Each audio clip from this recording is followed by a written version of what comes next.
नमस्कार दोस्तों, आपको मेरे चैनल पर स्वागत है। हम अपनी ज़िंदगी में एक से बढ़कर एक मौका मिलता है, लेकिन पहचान नहीं पाते हैं और इसलिए जहाँ हैं वहीं रह जाते हैं, कभी आगे बढ़ नहीं पाते हैं।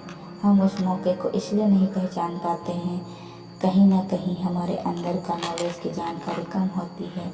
चलिए मैं आपको एक मौका का कहानी सुनाती हूँ। एक राजा था। उसने सोचा कि बहुत दिन शिकार पर गए नहीं हैं।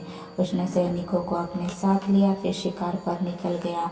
जंगल में कुछ ही देर बाद उसने एक हिरण नजर आया।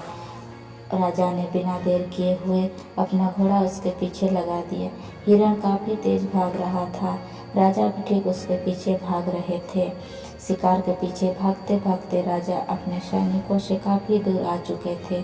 तभी अचानक हिरण पेड़ के बीच में कहीं गायब हो जाता। तब जाकर वहीं राजा रुकते। उन्हें एहसास हुआ कि वह जंगल में रास्ता भटक चुके हैं। उसे बहुत भूख लगी होती। वह खाने की तलाश में यहाँ वहाँ भटकने लगते। तभी उन्हें एक झोपड़ी दिखाई दी। झोपड़ी का दरवाजा खटखटाया। तब अंदर से एक आदमी बाहर निकला। राजा ने उसे बताया कि वह रास्ता भटक चुका है, रात भर के लिए आसरा चाहता है। आदमी ने राजा को अंदर बुलाया, उनकी खूब सेवा की।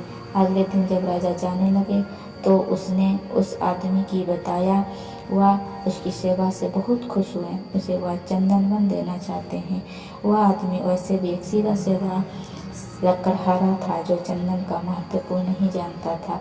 इसीलिए रोज चंदन का लकड़ी को काटता, उसे जलाकर कोयला बनाता, फिर उसे बेच देता।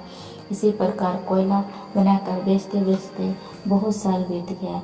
एक दिन राजा को उस आदमी की याद आई। राजा उससे मिलने निकल पड़े।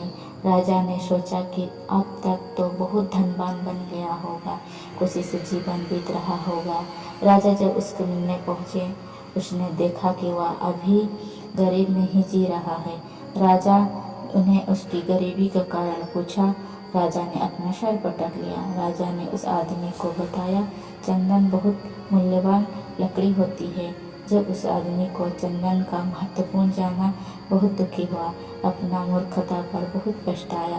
तब राजा ने कहा, दुखी होने से तो कुछ भी हासिल नहीं होने वाला है। तुम्हारे पास अब जो आखिरी पेड़ बचा है उसका सदुपयोग करो, आगे एक खुशहाल जीवन जियो।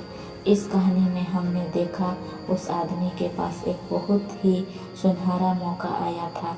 उसका इस्तेमाल करके वह अपनी ज़िंदगी बदल सकता था, लेकिन जानकारी ना होने के कारण और चंदन का महत्व ना जानने का कारण वह गरीब का गरीब ही रह गया।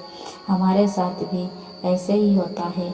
हमारे रोज़मर्रा की ज़िंदगी में हमारे पास कई सारे मौके आते हैं, लेकिन जानकारी के अभाव में कहीं ना कहीं हम उन मौके को गवा देते हैं, समय पर उसका इस्तेमाल नहीं कर पाते हैं। इस वजह से हम जहाँ हैं वहीं रह जाते हैं। इन सारी बातों का निष्कर्ष यह है कि कुआं का मेंढक बने रहने से कुछ भी हासिल नहीं होता है। आपको भी दुनिया के साथ आगे बढ़ना चाहिए।